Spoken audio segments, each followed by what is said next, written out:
Hi guys, good morning, नमस्कार। तो आप सभी को पढ़ने और पढ़ाने की इस महफिल में स्वागत है। और आज हम लोग पढ़ेंगे जय प्रकर्म और पोषण में ही पढ़ेंगे पाचन तंत्र।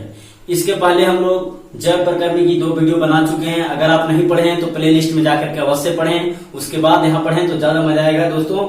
और आज हम लोग को पढ़ना मनुष्यों में पाचन। क्या पढ़ना? मनुष्यों में पाचन। तो आइए हम लोग समझते हैं आहार नाल के बारे में, पाचन तंत्र के बारे में, यानी पूरी आहार नाल को आज हम लोग पढ़ेंगे। तो बने रहिए, और बने रहने के लिए हमारे चैनल को सब्सक्राइब कीजिए, बेल आइकन को दबाइए ताकि हमारी हर वीडियो आपके नोटिफिकेशन में प्राप्त हो सके। तो आइए हम लोग पढ़ते हैं आज मनुष्यों में पाचन। क्या पढ़ते हैं? मनुष्यों में पाचन।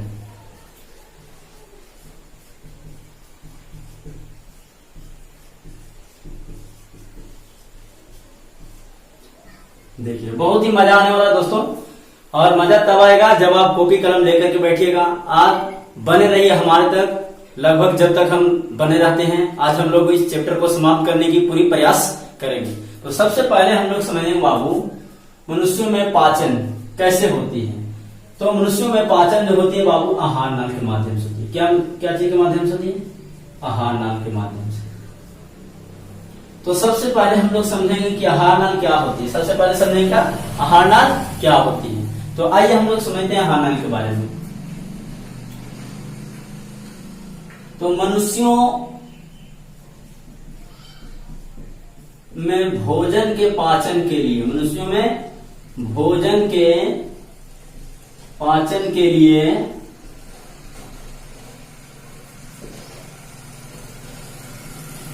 एक विशेष प्रकार के अंग होते हैं, उसे आहार नाल कहते हैं। उसे क्या कहते हैं? आहार नाल कहते हैं। देखिए, मनुष्यों में पाचन के लिए एक विशेष प्रकार के अंग होते हैं, उसे क्या कहते हैं? आहार नाल कहते हैं। आहार नाल को समझने के लिए बाबू सबसे पहले हम आहार नाल के चित्र को समझेंगे। क्या समझेंगे? आहार नाल के चित्र को। अगर आप लिखना चाहते तो इसको लिख सकते हैं, स्क्रीनशॉट भी कर सकते हैं, और उसके बाद हम इधर मिटाएंगे और आहार नाल के चित्र को हम लोग समझेंगे। तो आइए समझते हैं आहार नाल के चित्र के बारे में। देखिए, आराम से देखिएगा, बहुत ही मजा आने वाला है। देखिएगा, और तब तक आप लोग वीडियो को लाइक करें, शानदार कमेंट करें।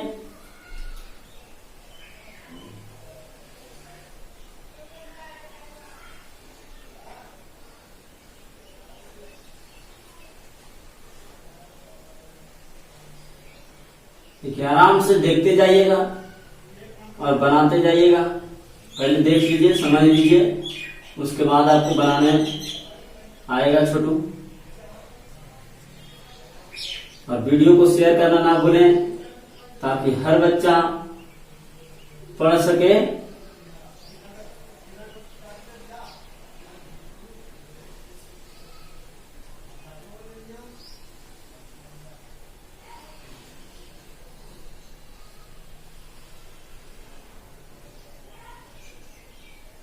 देखिएगा छोटू, सबसे पहले आहार नाल शुरू होता है मुख गुहा से। कहां से शुरू होता है? मुख गुहा से। और पीछे ग्रसनी और ग्रास नली से होती हुई अमाशय में आता है, और अमाशय से फिर शुरू होता है छोटी आंत। ये जो लंबी जो बेलनाकार रचना, घुमावदार रचना देख रहे हैं, क्या है? छोटी आंत है। और छोटी आंत आन करके मिल जाता है कहाँ छोटू? बड़ी आंत में। कहाँ मिल जाता है? बड़ी आंत में। देखिएगा, ये हम मिटा देते हैं आपको। क्यों? क्योंकि समझेगा, ये इससे झप करके आ रही है।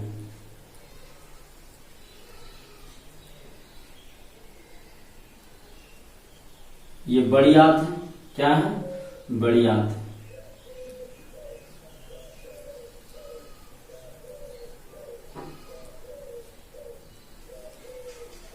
देखिए, छोटी आंत इसके अंदर से होकर के आएगी और इससे फिर यहां जुड़ जाएगी। क्या हो जाएगी? जुड़ जाएगी, और ये अंदर से होते हुए आ जाएगी। इस प्रकार समझिएगा। और बड़ी आंत, छोटी आंत जिस स्थान पर जुड़ते हैं, यहाँ पर ये सिक्किम होता है और इससे एक अंगुली की जैसा रचना दिखाई देता है जिसे हम लोग कहते हैं अपेंडिक्स। क्या बोलते हैं? अपेंडिक्स जो अवशेष अंग होता है, यानी इसका पाचन में कोई काम नहीं होता। और ये बड़ी आंत हो गई।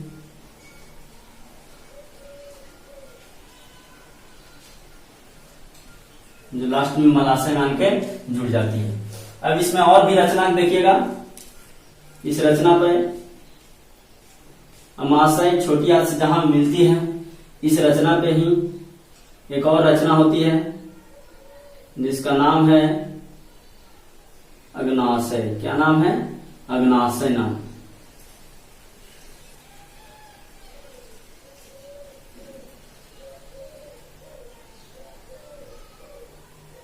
देखिए, जो पत्ते के आकार की होती है। किस आकार की होती है? पत्ते के आकार की। और यहीं से एक रचना निकलती है जिसे हम लोग कहते हैं लीवर। क्या बोलते हैं? लीवर या यकृत। क्या बोलते हैं? लीवर या यकृत। अब इसका नामकरण समझिएगा। सबसे पहली जो रचना है क्या है बाबू? मुख गुहा। क्या है? मुख गुहा।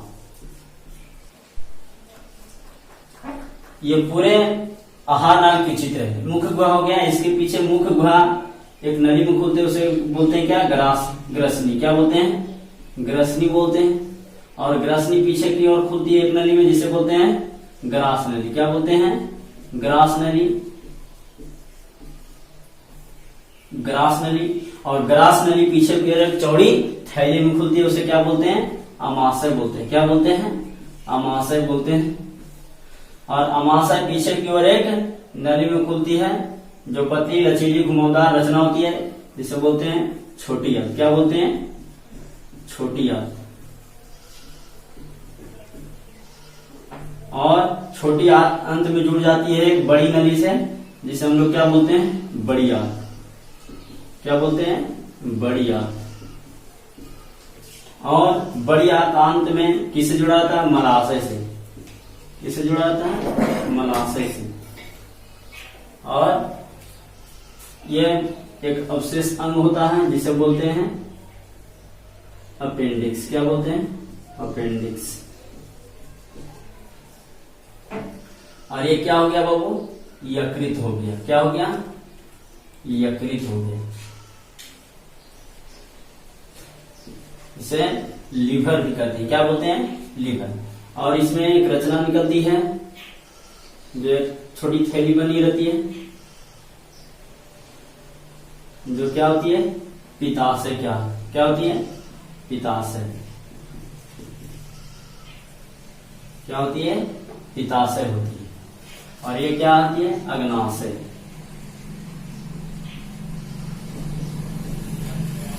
क्या होती है? अग्नाशय। अब हम लोग बारी बारी से, यह आहार नाल का चित्र हो गया। चलो, अब आहार नाल को हम बारी बारी से समझेंगे। यानी सबसे पहले हम लोग भोजन करते हैं क्या? मुंह में। क्या करते हैं? मुंह में। अब मुख गुहा से लेकर के हम लोग अंत तक पढ़ते हैं। तो सबसे पहले हम लोग समझिए आहार नाल क्या होती है। तो मनुष्यों में पाचन के लिए एक विशेष प्रकार के अंग होते हैं, उसे क्या कहते हैं? आहार नाल कहते हैं। क्या कहते हैं? आहार नाल कहते हैं। थोड़ा हम छोटा छोटा लिखेंगे, छोटू समझिएगा। आहार नाल क्या होती है?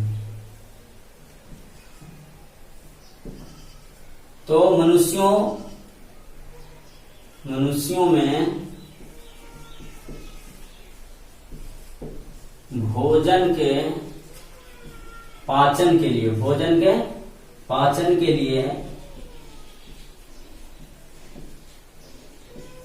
लिए एक विशेष प्रकार के अंग होते हैं। एक विशेष प्रकार के अंग होते हैं,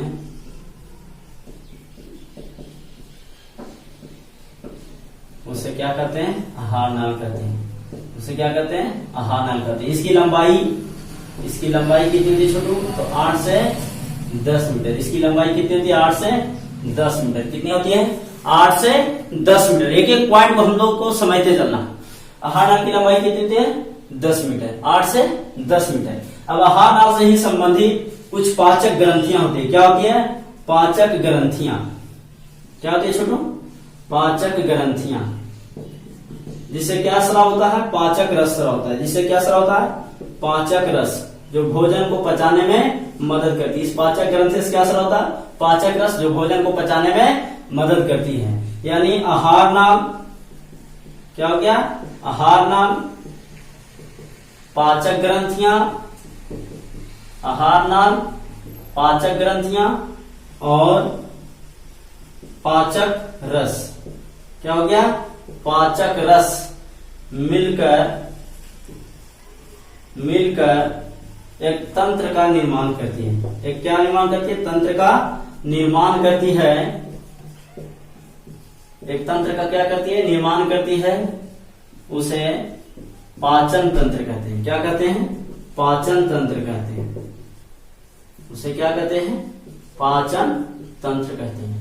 यानी आपको क्वेश्चन पूछा जाए बाबू कि पाचन तंत्र क्या है, तो आहार नाल, पाचक ग्रंथियां और पाचक रस मिल करके एक तंत्र का निर्माण करते हैं। उसे क्या कहते हैं? पाचन तंत्र कहते हैं। अब हम लोग को आहार नाल के बारी बारी से इसके भाग को बारे में समझते हैं। तो सबसे पहले हम लोग भोजन करते हैं। तो भोजन करते हैं कहाँ? मुख गुहा में। कहा जाता है? मुख गुहा में। और मुख गुहा में भोजन आती है तो सबसे पहले मुख गुहा में कई सारी रचनाएं होती है। क्या होती है? कई सारी रचनाएं होती है। तो इनके बारे में जानते हैं। तब तक आप स्क्रीनशॉट कर लीजिए, क्योंकि बहुत से बच्चे बोलते हैं कि सर स्क्रीनशॉट करने का टाइम नहीं देते। आप ले लीजिए। चलिए आगे समझिएगा। हो गया होगा? तो आगे हम लोग समझते हैं छोटू। आहार नाल के सबसे पहला हिस्सा मुख गुहा। क्या समझते हैं? मुख गुहा। और तब तक वीडियो को लाइक करें अगर नहीं किए तो, और हमारे चैनल को सब्सक्राइब करें अगर पहली बार आए इस चैनल पर तो। अब आइए हम लोग सबसे पहला अंग समझते हैं मुख गुहा। क्या समझते हैं? मुख गुहा। ये मुख गुहा क्या होता है? तो बाबू मुख के खाली स्थान को मुख गुहा कहते हैं। मुख के खाली स्थान को, मुख के खाली स्थान को क्या कहते हैं? मुख गुहा कहते हैं। यानी यहां से मुंह होता है, मुंह के ऊपर नाक होती है, नाक से भी एक रचना उनकी जुड़ी रहती है इसी में, और फिर दो भागों में बढ़ जाती है, निगल द्वार और कंठ द्वार। निगल द्वार यानी जो आगे पढ़ेंगे हम लोग ग्रसनी में। कहा पढ़ेंगे? ग्रसनी में। और ये रचना आगे बढ़ती जाती है। पहले हम लोग मुख गुहा के बारे में समझ लेते हैं। तो मुंह के खाली स्थान को क्या कहते हैं? मुख गुहा कहते हैं। मुंह के खाली स्थान को क्या कहते हैं? मुख गुहा कहते हैं। जो दो होठों से बंद रहती है, जो दो होठों से क्या रहती है? बंद रहती है। जो दो होठों से क्या बंद कर रहती है? बंद रहती है। यानी पूछेगा होठ कितने होते हैं? तो दो होते हैं। कितने होते हैं? दो होते हैं। अब मुख गुहा में दो जबड़े होते हैं। कितने होते हैं? दो जबड़े होते हैं। दो क्या होते हैं? जबड़े होते हैं, जिससे पूरा अंदर घिरा हुआ रहता है मुंह। और इस जबड़े में क्या होती है? दांत होती है। ये जबड़े से क्या लगी रहती है? दांत होती है। और दांत के बीच में एक जीभ होती है। क्या होती है? जीभ होती है। क्या होती है? जीभ होती है। और कुछ लार ग्रंथियां होती है। क्या होती है? मुंह में लार ग्रंथियां होती है। क्या होती है? लार ग्रंथियां। अब हम लोग एक एक पॉइंट को समझते जाएंगे छोटू। क्या करेंगे? एक एक पॉइंट को समझते जाएंगे। मुंह तो हम लोग समझे मुख गुहा, यानी मुंह के खाली स्थान को क्या कहते हैं? मुख गुहा कहते हैं। मुख गुहा दो होठों से क्या रहती है? बंद रहती है। और मुख गुहा में क्या होती है? दो जबड़े होती हैं, जिससे चारों ओर से घिर रहती है मुख गुहा। और दो जबड़े से चिपके रहते हैं क्या? दांत चिपके रहते हैं। क्या चिपके रहते हैं? दांत। और दांतों के बीच में एक स्वतंत्र जीभ होती है, और बीच में लार ग्रंथियां होती हैं, जिसे लार कहते हैं या पानी कहते हैं, या पानी टपकना जिसे कहते हैं हम लोग। जिसे कोई भोजन देते हैं, पानी आ जाता मुंह में, यानी जिसको हम लोग लार टपकना कहते हैं, या इसी को पानी गिरना कहते हैं। अब आगे हम लोग समझेंगे बाबू एक एक के बारे में। सबसे पहले हम लोग आ रहे हैं दांत। क्या है? दांत। तो दांत के बारे में समझिएगा। तो देखिए दो जबड़े होते हैं, एक ऊपरी जबड़ा, एक निचली जबड़ा। एक ऊपरी जबड़ा और एक निचली जबड़ा। अब समझते हैं एक एक पॉइंट को। जैसे एक क्या हो गया छोटू? जबड़ा हो गया। क्या हो गया? जबड़ा हो गया, ऊपरी जबड़ा। तो ऊपरी जबड़ा के बीचों बीच भाग अगर हम लोग बात करें तो यहाँ पर चार दांत होती है। क्या होती है? चार दांत, जो लगभग सेम आकार की होती है, एक जैसे होती है, जिसे हम लोग क्या बोलते हैं? इंसाइजर। क्या बोलते हैं? इंसाइजर बोलते हैं। क्या बोलते हैं? इंसाइजर, जिसे हिंदी में कृतक भी बोलते हैं। क्या बोलते हैं? कृतक। क्या बोलते हैं? कृतक, या कुतरने वाला भी बोलते हैं। क्या बोलते हैं? कुतरने वाला भी। कृतक, कृतक या कुतरने वाला, या इंसाइजर कहते हैं। इसके बगल में एक एक नुकीली दांत होती है। एक एक क्या होती है? नुकीली दांत होती है। तो इस नुकीली दांत को बोलते हैं रदनक। क्या बोलते हैं? रदनक। क्या बोलते हैं? रदनक या भेदक। क्या बोलते हैं? भेदक बोलते हैं। इसको अभी हम क्लियर कर देते हैं, छोटू समझिएगा। ये अभी हम लोग क्या करते हैं? क्लियर करते हैं। या भेदक। क्या बोलते हैं इसको? भेदक। या इसी को इंग्लिश में क्या बोलते हैं? केनाइन। क्या बोलते हैं? केनाइन कहते हैं। क्या कहते हैं? केनाइन। ये इंसाइजर का मुख्य काम होता है कि भोजन को कुतरने का, यानी दो भाग में बांटने का, यानी काटने का काम करता है। ये हमेशा जीवन भर बढ़ते रहती है, इसीलिए हमेशा ये कुतरने का काम करके भोजन को काटते रहती है। अगर जब ये भोजन को नहीं काटेगी तो ये क्या हो जाएगा? बढ़ जाएगा। इसलिए हमेशा भोजन को, इसको काम ही है काटना। क्या करना है? काटना है। ये रदनक जो चीरने फाड़ने का काम करती है। क्या काम करती है? चीरने फाड़ने का। जैसे लेग पीस लेते हैं, बगल में दबा लेते हैं, लेग पीस जो है क्या कर चीरने फिरने का काम किया रदनक। जो मांसाहारियों में सबसे ज्यादा विकसित होता है। मांसाहारी जंतुओं में क्या होता है? ज्यादा विकसित होता है। तो दो जबड़ा होती है, ऊपरी जबड़ा है, निचली जबड़ा। तो ऊपर हो गया दो, तो नीचे भी क्या रहेगा? दो रहेगा। नीचे भी क्या रहेगा? दो रहेगा। उसी प्रकार इसके बगल में दो चौड़े चौड़े दांत होते हैं। दो क्या होते हैं? दो चौड़े चौड़े दांत होते हैं। और दो इस साइड भी होते हैं, दो इस साइड भी होते हैं। तो ये दोनों दांत को हम लोग बोलते हैं प्रीमोलर। क्या बोलते हैं? प्रीमोलर। या इसी को बोलते हैं अग्र चवर्णक। क्या बोलते हैं? अग्र चवर्णक, यानी पीसने वाला, चबाने वाला बोलते हैं। इसके पीछे तीन चौड़ी चौड़ी दांत होती है। इसके पीछे तीन और भी चौड़ी चौड़ी जाता जैसे दांत होती है, जिसे हम लोग बोलते हैं मोलर। क्या बोलते हैं? मोलर। या इसी को बोलते हैं चवर्णक, यानी पीसने वाला दांत। अब इन सभी कामों को हम लोग समझते हैं। यानी सबसे पहले हम लोग समझे दांत के बारे में। तो दांत कितने प्रकार के हो गए? 4 प्रकार के। कितने प्रकार के? 4 प्रकार के। पहला क्या हो गया? इंसाइजर हो गया। क्या हो गया छोटू? इंसाइजर हो गया। कॉपी कलम लेकर के बैठिए और आराम से जब भी हम कहें स्क्रीनशॉट कर लीजिए, उसके बाद लिखते जाइएगा। इंसाइजर, जिसे हम लोग कृंतक भी बोलते हैं या कुतरने वाला भी बोलते हैं। क्या कहते हैं? कुतरने वाला। यानी इसका मुख्य काम है भोजन को कुतरने का काम करना। यानी जब भी रोटी लेते हैं, दो भाग में ये सिर्फ काट देती है, बाकी इसका काम क्या है? कुछ नहीं। इसका सिर्फ काम है कुतरना। यानी इसकी संख्या 4 ऊपर हो गई। कितनी हो गई? 4। तो 4 कहां हो गई? निचली जबड़ा, यानी 4 दूनी 8। इसकी संख्या कितनी हो गई? 8। यानी पूछेगा इंसाइजर दांतों की संख्या कितनी हुई? तो 8 हुई। दूसरी प्रकार है बाबू केनाइन। क्या है? केनाइन, जिसे हम लोग क्या बोलते हैं? भेदक भी बोलते हैं, रदनक भी बोलते हैं। क्या बोलते हैं? रदनक या भेदक। इसकी संख्या ऊपर 2 है। ऊपर कितनी होती है? 2। तो 2 निचली जबड़ा में, 2 निचली जबड़ा में भी होती है। और कुल मिलाकर इसकी संख्या कितनी हो गई? 4 हो गई। उसके बाद आता है छोटू प्रीमोलर। क्या आता है? प्रीमोलर। 2 इस साइड और 2 इस साइड होती है। प्रीमोलर। इसकी संख्या कितनी होगी? 4 ऊपर और 4 नीचे, यानी इसकी संख्या भी कितनी हो गई? 8। इसकी काम है क्या? कि भोजन को चबाने का काम करना, यानी पीसने का, महीन करने का कार्य है इसका। उसके बाद आता है वो मोलर। क्या आता है? मोलर, जिसकी संख्या कितनी है? 3 इधर और 3 इस साइड, 3 इस साइड, यानी कुल मिलाकर के 6 ऊपर और 6 नीचे। इसकी संख्या कितनी हो गई? 12 हो गई। कितनी हो गई? 12 हो गई। कितनी हो गई? 12 हो गई। तो इस प्रकार इसका काम क्या है? भोजन को पीसने का काम। इसका काम क्या है? भोजन को और भी जो भी इधर से बचा खुचा आया पीछे कंकड़ पाथर, उसको एकदम धर के जाता जैसा पीस देना। ये हम लोग दांत के बारे में समझे। क्या समझे? दांत के बारे में। अब दांत के कुछ और समझते हैं, तब तक स्क्रीनशॉट ले लीजिए। Take it time please. चलिए, हो गया होगा। आगे समझते हैं। छोड़ो, बारी बारी से हम लोग समझते जाएंगे।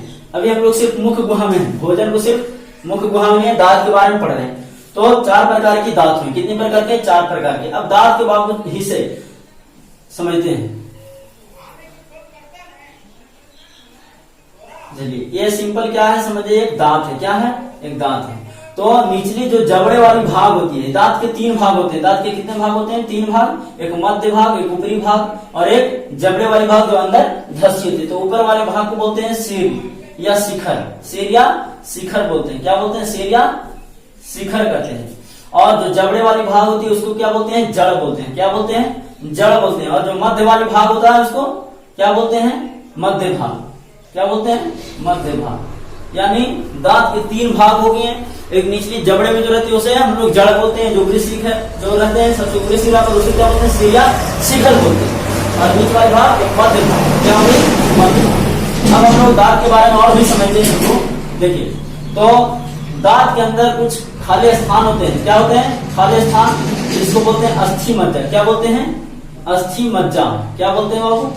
अस्थि मज्जा कहते हैं। क्या बोलते हैं? अस्थि मज्जा। और अस्थि मज्जा जो है चारों ओर से क्या होता है? अस्थि मज्जा चारों ओर से पीले रंग की अस्थि से घिरा रहता है, जिसे क्या बोलते हैं? दंत अस्थि। क्या बोलते हैं? दंत अस्थि। क्या बोलते हैं उसको? दंत अस्थि कहते हैं। क्या बोलते हैं? दंत अस्थि कहते हैं। और दंत अस्थि जो है चारों ओर से यानी ऊपर से एक सफेद रंग से घिरी होती है। किस रंग से? सफेद रंग से घिरी होती है। सफेद रंग से घिरी होती है। किस रंग से? सफेद रंग से घिरी होती है, जिसे क्या बोलते हैं? इनामेल बोलते हैं। क्या बोलते हैं? इनामेल। यह भी क्या करती है? दांतों की रक्षा प्रदान करती है। दंत अस्थि भी क्या करती है?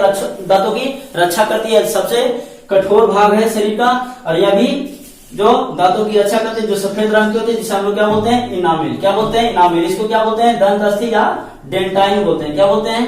डेंटाइन। क्या बोलते हैं इसको? डेंटाइन। समझ में आ गया होगा? क्लियर। अब आगे हम लोग समझते हैं छोटू। यानी दांत तीन भाग हुए, शिखर भाग, जड़ भाग। जड़ किसको कहेंगे? तो मसूड़े में जो अंदर जो रहेंगे धसे हुए, उसे हम लोग क्या कहेंगे? जड़। और जो सबसे ऊपरी सिरा उसको क्या कहेंगे? शिखर। एक मध्य भाग, जिसे मध्य भाग या ग्रीवा कहेंगे। क्या कहेंगे? ग्रीवा कहेंगे। क्या कहेंगे? ग्रीवा कहेंगे। फिर क्या है कि दांतों के अंदर कुछ खाली स्थान होते हैं। क्या होते हैं? खाली स्थान होते हैं। अस्थि मज्जा। अब अस्थि मज्जा चारों तरफ से पीले रंग की, कौन से रंग की? पीले रंग की अस्थि से घिरी होती है। उसे क्या कहते हैं? दंत अस्थि। क्या बोलते हैं? दंत अस्थि या डेंटाइन, जो सबसे कठोर भाग है शरीर की, और ये दांतों की रक्षा प्रदान करती है। वह दंत अस्थि के चारों ओर से ऊपर से सफेद रंग की एक परत होती है। क्या होती है? सफेद रंग की परत, जिसे क्या बोलते हैं? इनामेल। क्या बोलते हैं? इनामेल कहते हैं। अब आगे समझिएगा छोटू, इनामेल कहते हैं। क्या बोलते हैं? इनामेल। अब हम लोग जब बच्चे लोग क्या करते हैं? चॉकलेट बिस्कुट खाते हैं। क्या खाते हैं? चॉकलेट मिठाई, सब चॉकलेट या मिठाई खाते हैं। और चॉकलेट और मिठाई खाने के बाद जब दांतों को अच्छी तरह से साफ नहीं करते हैं, तो उस पर एक परत जम जाती है। दांतों के ऊपर क्या जम जाती है? एक परत जम जाती है, और उसमें बैक्टीरिया बैठ जाती है धीरे धीरे। और बैक्टीरिया धीरे धीरे क्या करती है? दांतों को खोदना शुरू करता है और एक छिद्र बना देता है। क्या बनाता है? छिद्र बनाता है, जिसे बोलते हैं दंत अस्थिक्षय। क्या बोलते हैं? दंत अस्थिक्षय। तो पूछेगा छोटू कि दंत अस्थिक्षय क्या है? दंत अस्थिक्षय क्या है? तो दंत अस्थिक्षय कहेंगे कि जब बच्चे चॉकलेट या मिठाई खाते हैं, जब बच्चे चॉकलेट या मिठाई खाते हैं, तो उसके ऊपर चॉकलेट और मिठाई का अंश चिपक जाता है। और चिपकने के बाद जब उसे हम अच्छी तरह से दांतों को साफ नहीं करते हैं, तो उसमें बैक्टीरिया बैठ करके उस दांतों को धीरे धीरे कमजोर करना शुरू करते हैं, नॉर्मल करना शुरू करते हैं, और उसमें धीरे धीरे छिद्र बना देते हैं। उस छिद्र को ही क्या बोलते हैं? दंत अस्थिक्षय। क्या बोलते हैं? दंत अस्थिक्षय। समझ में आ गया? क्लियर। अब देखिए आगे एक होता है दंत पलाग। क्या होता है? दंत पलाग। तो दंत पलाग क्या है? तो जब चॉकलेट मिठाई जो खाते हैं, तो उसके ऊपर जो एक परत बनती है, जो क्या बनती है? एक परत बनती है। क्या बनती है? परत बनती है। उस परत को ही क्या बोलते हैं? दंत पलाग कहते हैं। क्या कहते हैं? दंत पलाग कहते हैं, जिस पर बैक्टीरिया रासायनिक क्रिया कर देता है, और फिर वो दांत धीरे धीरे सड़ना गलना शुरू होता है, कमजोर होना शुरू होता है, एक छिद्र बनता है। उस छिद्र को क्या कहते हैं? दंत अस्थिक्षय कहते हैं। क्लियर हो गया? ये दांत के बारे में हम लोग इतनी जानकारियां लिए, तो समझ में आ गया कि दांत कितने प्रकार के? 4 प्रकार के। इंसाइजर, जिसका काम क्या हुआ कि भोजन को कुतरने का काम करता है। उसके बाद होता है केनाइन, जिसका काम क्या है? तो भोजन को चीरने फाड़ने का काम करता है। उसके बाद हम लोग पढ़े प्रीमोलर। प्रीमोलर जिसको जो भोजन को क्या करता है? पीसने का कार्य करता है। और उसके बाद मोलर, जो भी बचा खुचा भोजन होता है या कुछ कंकड़ पाथर उसके अंश होते हैं, वो पीछे आने करके पीसने का काम करता है वो भी। अब दांत के पढ़े 3 भाग। कितने भाग? 3 भाग। तो सबसे ऊपरी सिरा सिर या शिखर कहलाया, मध्य भाग जो मध्य भाग या ग्रीवा कहलाया, और जो मसूड़े में अंदर धसा हुआ है उस भाग को कहते हैं जड़ कहते हैं। अब दांत से ही कुछ रिलेटेड आते हैं, दंत अस्थि या डेंटाइन। एक एक नंबर में आपको 10 क्लास की तैयारी कर रहे हैं, तो एक एक नंबर याद रखना होगा। तो दंत अस्थि से या दंत अस्थि या डेंटाइन किसे कहते हैं? तो इसके अंदर दांतों को खाली स्थान को हम लोग अस्थि मज्जा कहते हैं, और अस्थि मज्जा चारों ओर से पीले रंग के आवरण से घिरा जाता है, उसे क्या कहते हैं? डेंटाइन या दंत अस्थि कहते हैं। दंत अस्थि चारों ओर से पीले रंग के सफेद रंग से घिरे होते हैं, एकाव रंग से, उसे क्या कहते हैं? केनाइन कहते हैं। क्या कहते हैं? Sorry, enamel. क्या बोलते हैं? इनामेल। अब देखिए हम लोग इसमें और कुछ पॉइंट आता है दंत अस्थि से। तो कहेंगे बच्चे जब चॉकलेट और मिठाई खाते हैं, जब बच्चे चॉकलेट और मिठाई खाते हैं तो दांतों को अच्छी तरह से नहीं साफ करते हैं, तो उसके ऊपर एक कुछ परत जम जाती है और उसमें बैक्टीरिया बैठना शुरू कर देते हैं। बैक्टीरिया बैठ करके अपनी रासायनिक अभिक्रिया करते हैं और उससे क्या होती है? दांत को कमजोर करना शुरू कर देते हैं और उसमें छिद्र बनाना शुरू कर देते हैं। तो जो छिद्र होता है उसी को कहते हैं दंत अस्थिछय। क्या बोलते हैं? दंत अस्थिछय। एक आता है छोटू दंत पलाक। तो जो एक परत बना, जब चॉकलेट और मिठाई बच्चा खाता है तो उसके ऊपर एक परत बन जाता है, उस परत को क्या कहते हैं? दंत पलाक कहते हैं। क्या बोलते हैं? दंत पलाक। अब हम लोग आगे समझेंगे दूसरी रचना। मुख में 3 रचना बोले कि एक पहला क्या हुआ कि दांत हुआ, दूसरा जीभ और तीसरा लार ग्रंथि। अब हम लोग जीभ के बारे में पढ़ते हैं। किसके बारे में? जीभ के बारे में। आप लोग स्क्रीनशॉट कर सकते हैं। चलिए, हो गया होगा। आगे समझते हैं छोटू।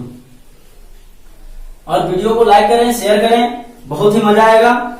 और आराम से पढ़ते जाएं, कॉपी कलम लेकर के बैठिए और अच्छा लगे तो दौड़ा दीजिए पूरे बिहार में, फैला दीजिए पूरे इंडिया में। चलिए अब आते हैं छोटू जीभ के बारे में। किसके बारे में? जीभ के बारे में। तो जीभ क्या है छोटू? तो मुख में पाई जाने वाली एक मोटी मांसल रचना है। मोटी क्या है? मांसल रचना है। जीभ क्या है? तो मुख गुहा में पाए जाने वाली एक मोटी मांसल रचना है, जो जिसका पिछला सिरा जुड़ा रहता है और अगला सिरा स्वतंत्र होता है, जिसे चारों तरफ घुमा फिरा सकते हैं मुंह में। और इसकी रचना क्या है? इसके काम क्या है? तो भोजन को उलट पलट कर इधर से उधर देना, यानी दोनों दांतों को चूरने पीसने के लिए इधर से उधर देना, यानी 2 दांत लड़ेंगे और बीच में जीभ मजा लेगा। आगे समझिएगा। देखिए तो जीभ क्या हो गया? अब जीभ की कुछ रचनाएं समझिएगा छोटू। जीभ देखिए, पिछला जो सिरा क्या रहता है? जुड़ा रहता है, ये आगे वाला भाग स्वतंत्र होता है। क्या होता है? स्वतंत्र होता है। अब जीभ के बाबू ऊपर छोटे छोटे दाने पाए जाते हैं। क्या पाए जाते हैं?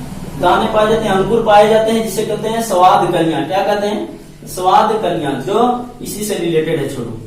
तो पूछे देगा कि स्वाद कलियां क्या है? तो जीभ के ऊपर छोटी छोटी अंकुर जैसी रचनाएं पाई जाती है, उसे क्या कहते हैं? स्वाद कलियां, जो स्वाद को चखने का कार्य करता है, जो खट्टा मीठा फीका कड़वा इत्यादि चखने का कार्य करता है। आगे समझ लेते हैं छोटू लार ग्रंथि के बारे में। किसके बारे में?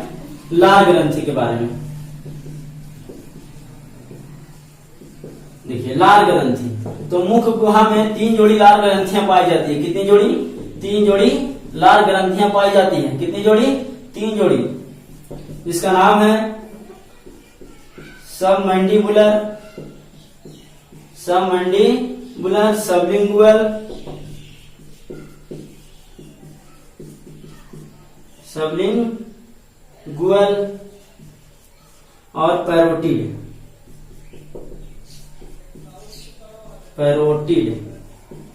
यानी लार ग्रंथियां कितनी होती है मुख गुहा में? 3 जोड़ी होती है। कितनी जोड़ी? 3 जोड़ी। सबमैंडिबुलर, सबलिंगुअल और पैरोटिड लार ग्रंथि। ये लार ग्रंथियां लार को निकाल करके भोजन को सनने का कार्य करती है, जिससे भोजन को पीसने में दांतों को मदद होती है। अब जीभ इसे उलट पलट करके इधर उधर देती है ताकि भोजन आसानी से पच सके। और यह भोजन अब पिसा चुरा करके इस पीछे होकर के आती है एक नली, जो ग्रसनी है। क्या है? ग्रसनी है। यानी ग्रसनी क्या है इसको समझिएगा। और ग्रसनी से होते हुए ग्रास नली समास है। तो आइए, इतना हो गया, समझिएगा। आगे देखिएगा।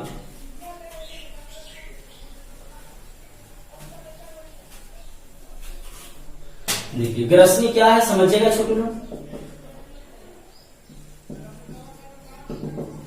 तो ग्रसनी क्या है? तो कहेंगे मुख गुहा पीछे की ओर एक नली में खुलती है। पीछे की ओर क्या खुलती है? एक नली में खुलती है, उसे क्या कहते हैं? ग्रसनी कहते हैं।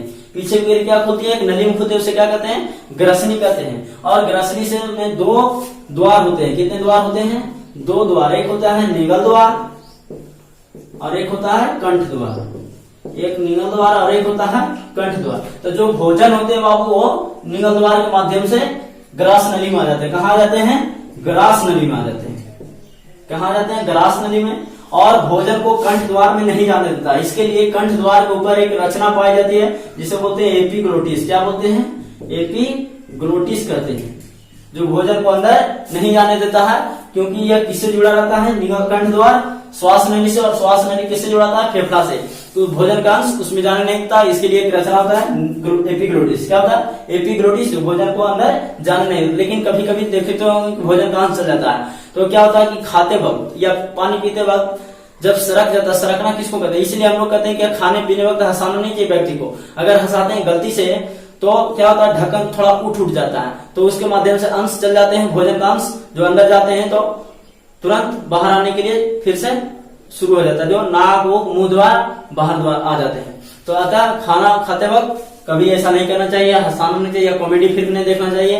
बहुत से लोग क्या होते हैं, टीवी के सामने बैठ जाते हैं, सीरियल लगा लेते हैं और कॉमेडी वीडियो देखते हैं, तो इससे नुकसानदायक भी हो सकता है, आपको जानलेवा हो सकता है इसके आपके लिए। तो आगे समझते हैं। तो ये लिंग द्वार और कंठ द्वार समझ गए। इसमें दो रचना, इसमें भोजन का पाचन नहीं होता। अब देखिए, ग्रासनी से होते हुए भोजन कहा जाता है ग्रास नली में। कहा जाता है ग्रास नली। ग्रास नली क्या छोटू? तो ग्रसनी क्या है? ग्रसनी पीछे की ओर, ग्रसनी पीछे की ओर एक नली में खुलती है, उसे क्या कहते हैं? ग्रास नली। क्या कहते हैं? ग्रास नली। पीछे की ओर एक नली में खुलती है, उसे क्या कहते हैं? ग्रास नली। ग्रसनी समझ गए। मुख गुहा पीछे की ओर एक नली में खुलती है, उसे ग्रसनी कहते हैं, जिसमें दो रचनाएं होती है, निम्न द्वार और कंठ द्वार। और ग्रास नली पीछे की, ग्रसनी पीछे की ओर एक ग्रास नली रचना नली में खुलती है, उसे क्या कहते हैं? ग्रास नली। क्या कहते हैं? ग्रास नली कहते हैं। अब इसमें क्या होता है? भोजन जो होती है, इसमें भोजन का पाचन नहीं होता है, इसमें भोजन का पाचन नहीं होता, लेकिन यह मदद करती है इसको लाने में। कहा? अमाशय में। कहा लाने करती है? अमाशय में। कैसे आती है? तो इसके दीवारों में, यानी ग्रास नली के दीवारों में तरंग की भांति क्या होती है? संकुचन और शिथिलन होती है। संकुचन और शिथिलन। संकुचन माने सिकुड़ना, इसको क्या बोलेंगे? सिकुड़ना भी कहेंगे। क्या कहेंगे? सिकुड़ना और शिथिलन। संकुचन और शिथिलन होती है। शिथिलन, शिथिलन यानी फैलना, शिथिलन यानी फैलना, यानी संकुचन और शिथिलन होती है, मतलब सिकुड़ती और फैलती है। जैसे देखिएगा, ये रचना है, देखिए इस प्रकार संकुचन शिथिलन होते हुए भोजन इससे यहाँ आती है, तो ये संकुचन हुआ, शिथिलन हुआ, फिर संकुचित हुआ, फिर शिथिलन हुआ। इस प्रकार भोजन सरकते सरकते कहाँ आती है? अमाशय में आती है। तो ये संकुचन और शिथिलन को ही क्या कहते हैं? क्रमाकुंचन कहते हैं। क्या बोलते हैं? क्रमाकुंचन कहते हैं। यानी पूछेगा क्रमाकुंचन क्या है? तो ग्रास नली की दीवार में, ग्रास नली की दीवार में तरंग की भांति संकुचन और शिथिलन होता है। तरंग की भांति संकुचन और शिथिलन होता है, इसे क्या कहते हैं? क्रमाकुंचन कहते हैं। क्या कहते हैं? इसे क्रमाकुंचन कहते हैं। I hope clear. आइए अब हम लोग आगे समझते हैं। स्क्रीनशॉट लेना ले लीजिएगा। चलिए, तो आगे अब हम लोग समझते हैं अमाशय के बारे में। किसके बारे में? अमाशय के बारे में। अगर वीडियो अच्छा लगे तो आप लोग लाइक करते जाइए और फैलाइए पूरा, ताकि जुड़ पाए। आगे देखिए, छोटो हम लोग को समझना अमाशय के बारे में। किसके बारे में? अमाशय के बारे में। अमाशय क्या होती है? देखिए, तो ग्रास नली पीछे की ओर एक चौड़ी थैली में खुलती है। पीछे की ओर एक चौड़ी थैली में खुलती है। पीछे की ओर क्या खुलती है? चौड़ी थैली में खुलती है, जिसे क्या कहते हैं? अमाशय कहते हैं। ग्रास नली पीछे की ओर, ग्रास नली पीछे की ओर चौड़ी थैली में खुलती है, उसे क्या कहते हैं? अमाशय कहते हैं। क्या कहते हैं? अमाशय कहते हैं। अब अमाशय के बारे में समझिएगा छोटू बहुत बढ़िया से, क्योंकि अब मुख गुहा में भोजन का पाचन वो पहली बार, उसके बाद दूसरा पाचन कहाँ होता है? अमाशय में होता है। कहाँ होता है? अमाशय में होता है। कहाँ होता है? अमाशय में होता है। इसमें कैसे कैसे? तो इसमें देखिए, दीवार से, यानी इसमें 3 प्रकार की कोशिकाएं होती है। कितने प्रकार के कोशिकाएं होती है? 3 प्रकार की। पूछेगा कि अमाशय में कितनी कोशिकाएं होती है? 3 प्रकार की कोशिकाएं होती है। कितनी प्रकार के? 3 प्रकार की। पहला होता है म्यूकस। क्या होता है? म्यूकस कोशिकाएं। क्या होता है? म्यूकस कोशिकाएं। दूसरा होता है अम्लजन कोशिकाएं। क्या होता है? अम्लजन कोशिकाएं। दूसरा क्या होता है? म्यूकस को ही श्लेष्मा भी बोलते हैं। म्यूकस को क्या बोलते हैं? श्लेष्मा भी बोलते हैं। श्लेष्मा कोशिकाएं, अम्लजन कोशिकाएं। तीसरा होता है छोटो, और तीसरा होता है छोटू जाइमोजिन कोशिकाएं। क्या होता है? जाइमोजिन कोशिकाएं। यानी अमाशय में 3 कोशिकाएं होते हैं। कितने कोशिकाएं? 3 कोशिकाएं। पहला म्यूकस या श्लेष्मा कोशिका, दूसरा अम्लजन कोशिका, और तीसरा जाइमोजिन कोशिका। तीसरा क्या होता है? जाइमोजिन कोशिका। क्या होता है? जाइमोजिन कोशिका। अब इसके कार्य के बारे में समझिएगा। तो म्यूकस से क्या होता है? म्यूकस का स्राव होता है। क्या होता है, म्यूकस रस का स्राव होता है, जो क्या करता है कि अमाशय की दीवार को चिकना बनाए रखता है। क्या करता है, दीवार को चिकना बनाए रखता है। और अम्लजन से होता है हाइड्रोक्लोरिक अम्ल का स्राव, यानी HCl। क्या होता है, HCl। किसका स्राव होता है, HCl।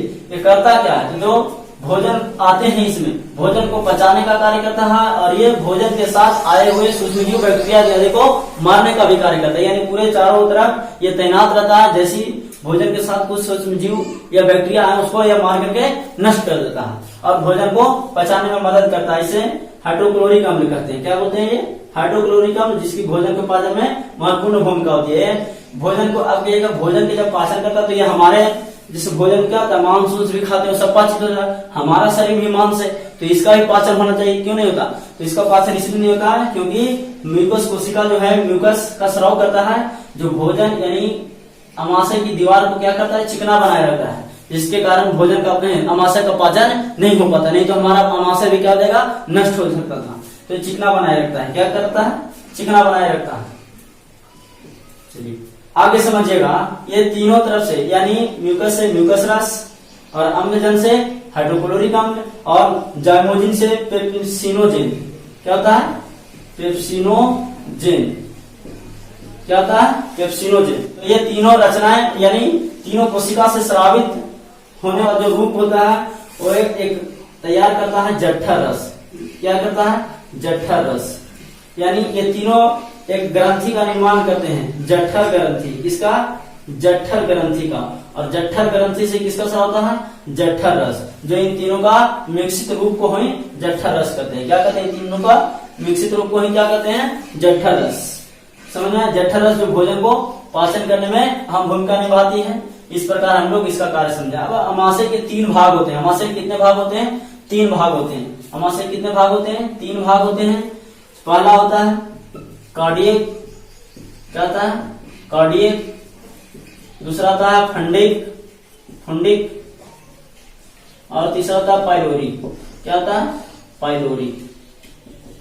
तीसरा क्या होता है, पाइलोरिक। जो ग्रास नली से यहां से जुड़ा, और ग्रास नली से जुड़ते के साथ ये जो रचना बनाया, क्या बनाया, रचना बनाया। तो यह हो गया आपका सबसे पहला रचना। यहाँ का जो रचना हो गया, क्या हो गया, कार्डियक भाग, और बीच वाली भाग को फंडिक भाग कहते हैं, और जो छोटी आंत में जुड़ती है जहां पर, ये वाला भाग को हम लोग क्या बोलते हैं, पाइलोरिक भाग। कौन सा भाग, पाइलोरिक भाग। तो इसके कितने भाग हुए, 3 भाग हो गए, कार्डियक, पाइलोरिक और फंडिक। ऊपर वाले भाग को क्या बोलते हैं, कार्डियक, बीच वाले भाग को फंडिक, और पीछे वाले भाग को पाइलोरिक बोलते हैं। क्या बोलते हैं, पाइलोरिक। तो ये हम लोग अमाशय के बारे में समझे। किसके बारे में, अमाशय के बारे में। अब अमाशय में भोजन के पाचन के बाद प्रवेश करता है छोटी आंत में। कहां प्रवेश करता है, छोटी आंत में। अब हम लोग छोटी आंत के बारे में समझते हैं।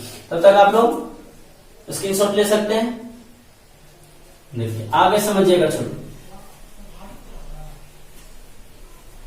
अब हम लोग छोटी आंत के बारे में समझते हैं। किसके बारे में, छोटी आंत के बारे में।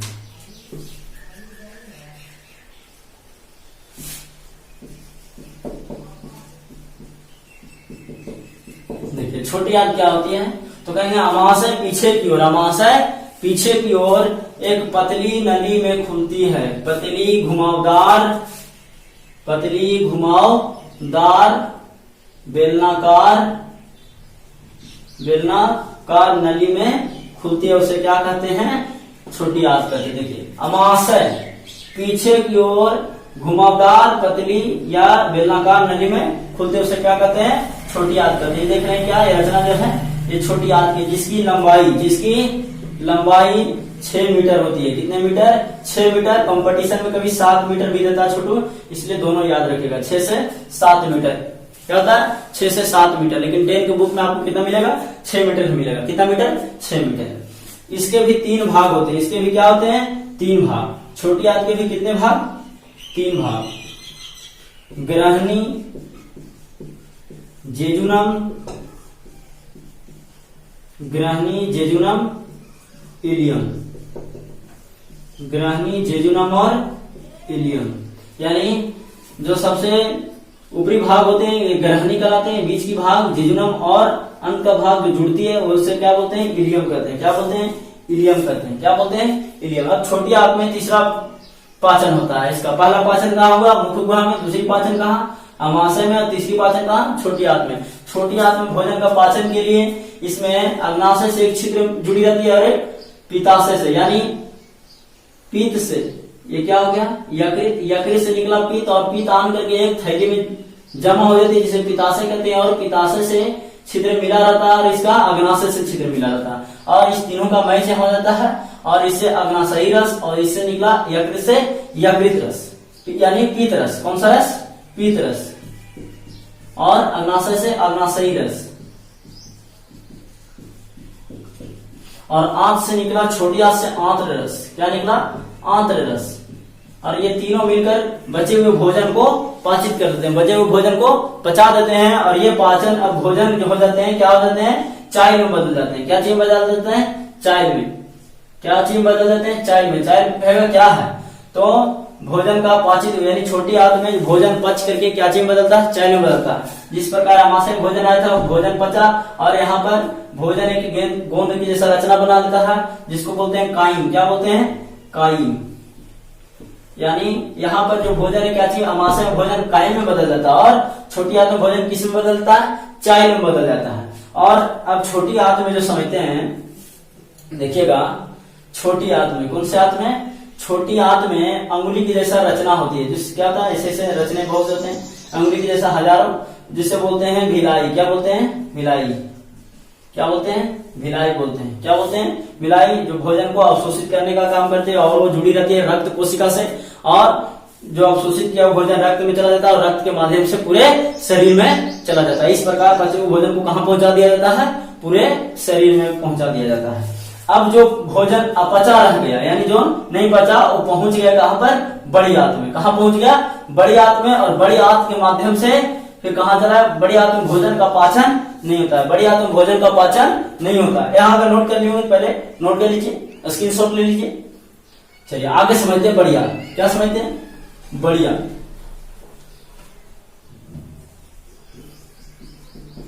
क्या समझते हैं, बड़ी आंत। बड़ी आंत क्या है, तो छोटू कहेंगे छोटी आंत पीछे की ओर, छोटी आंत पीछे की ओर एक बड़ी नली में खुलती है। क्या चीज में खुलती है, बड़ी नली में खुलती है। छोटी आंत पीछे की ओर एक बड़ी नली में खुलती है, बड़ी आंत चौड़ी नली में, जिसे क्या कहते हैं, बड़ी आंत कहते हैं। उसे क्या कहते हैं, बड़ी आंत। यहाँ पर भोजन का पाचन नहीं होता, यहाँ पर भोजन का पाचन नहीं होता, परंतु जो बचा भोजन उससे जल का अवशोषण होता है, कुछ जल का क्या होता है, अवशोषण होता है, और बाकी भोजन आकर के कहा जम जाता है, मलाशय में जम जाता है। कहाँ जम जाता है, मलाशय में, और फिर मलाशय से समय समय पर, मलाशय से समय समय पर बाहर पहुंच जाता है मन। तो इस प्रकार हम लोग भोजन के पाचन के बारे में समझे, मुख्य गुहा से लेकर के कहां तक, मलाशय तक। और ये जो रचना है अपेंडिक्स, जो अंगुली की जैसा रचना है, ये अवशेष अंग है, जिसका भोजन के पाचन में कोई काम नहीं है। तो आई होप आपको समझ में आ गया होगा। और ये पहली लेसन जो जय प्रकर्म और पोषण थी, ये लेसन समाप्त हो गई। अब आप लोग क्वेश्चन आंसर बना लीजिएगा। और अब हम दूसरी लेसन शुरू करेंगे, श्वसन। क्या शुरू करेंगे, श्वसन। चलिए, थैंक यू, बने रहिए आज हमारे साथ, और बने रहने के लिए हमारे चैनल को सब्सक्राइब जरूर करें। Thank you, thank you.